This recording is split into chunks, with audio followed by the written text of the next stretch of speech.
out there, my name is Laolu Akande and you are on to Inside Sources.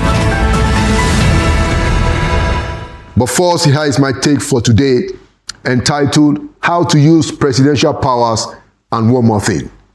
One abiding truth that I figured out in my 8 years working as an aide in the presidency is that there can be no significant movement forward for Nigeria if whoever is number one, that is the president, is not so determined for that.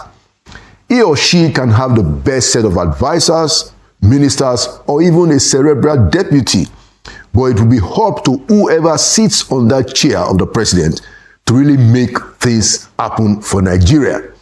The office is that singularly powerful. Others around him can only try to influence him. If he or she is not resolute, focused, and visionary, it's all water under the bridge, cabal or no cabal, regardless of even who is the vice president. I have therefore come to the conclusion that we don't need the presidential system anymore, because in the last 25 years, we have had enough opportunities for the transformation by the 5 presidents that we have had so far, and we are still waiting for the transformation. But today, we should commend the incumbent president for his ability to withstand the heat from the governors and some of their allies around and about the polity who have been campaigning for the withdrawal of those 4 tax reform bills. This is at least the second time that the president has been able to resist and curtail the systemic excesses from among the governors. The other being the financial freedom for the local government, who will now be receiving their own funding free of the encumbrances some of the governors have wittingly or unwittingly put in place in several local government administrations in Nigeria. Now, if those 4 reform bills had been withdrawn, Nigeria would have lost another opportunity for a significant reform. Nigeria would have lost another opportunity to actually move this country forward. That is where, here on Inside Sources, we insisted that those bills should be negotiated rather than they being withdrawn as some are demanding. And so we gladly received the news that the NGF has now penned something of a detente, a loosening of the tension in the polity over the tax reform bills. We also commend the patriotism that prevailed in the minds of both the governors on the one hand and the presidential tax reform team on the other. It is that patriotism that made all of this happen. And so we commend that.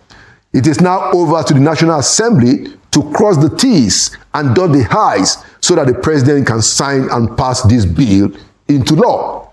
But our larger point today is that the president should demonstrate the same kind of resolve that he has used for these tax reform bills and the one that he used to ensure the financial autonomy of local government. He should use it in 2 critical areas. 1, to fight corruption, and 2, to fight poverty.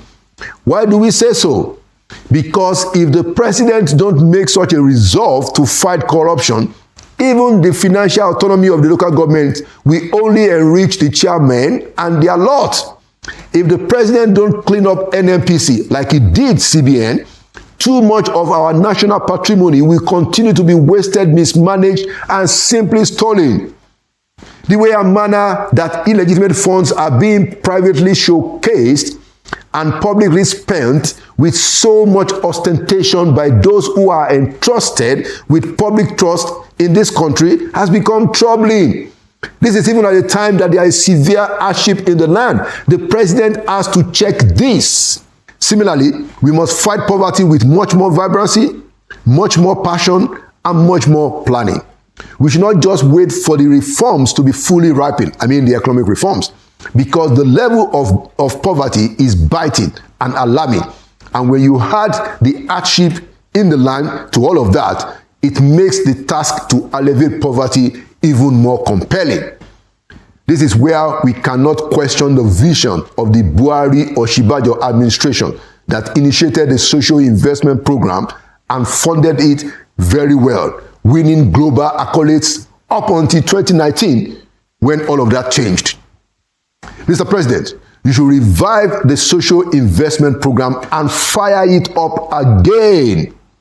Also, we must break free of an agricultural system, where we depend heavily on those who do farming mainly for subsistence. Then we must work to dramatically improve our agricultural yields per hectare to ramp up productivity. For instance, while the average yield for maize per hectare in Nigeria is just about 2 tons, it is about 7 tons in war-torn Ukraine. What are we doing? Now, on the idea of restructuring, I see clearly that the president is moving deliberately, even if subtly, and we will continue to ramp up a national consensus around the issues involved with restructuring. As a matter of fact, the tax reform bill itself is actually restructuring in progress. Hopefully, that progress will end with a truly federal constitution that all of us can call our own, so that we can honestly say, we the people. Now, one more thing.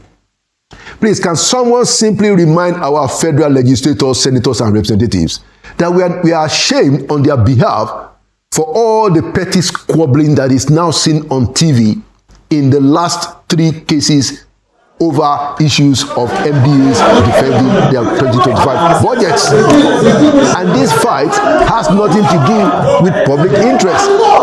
If they were raising hell over something of public interest, maybe we will understand.